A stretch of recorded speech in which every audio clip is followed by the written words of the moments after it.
Good morning, Jai Shri Krishna. A very simple thought word sharing. Rahiman धागा प्रेम का मत तोड़ो चटकाए, टूटे से फिर ना जुड़े, जुड़े गांठ पड़ जाए. Those who respect you, those who trust you, those who love you, you are blessed. Respect them, care them.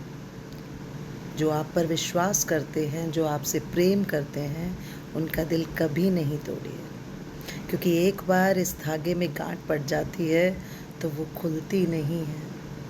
टूटा हुआ धागा जोड़ा तो जा सकता है, लेकिन गांठ वाला धागा दोबारा से ठीक नहीं किया जा सकता. Respect them, care for them. Think over it. I'll come again with another discussion, word sharing.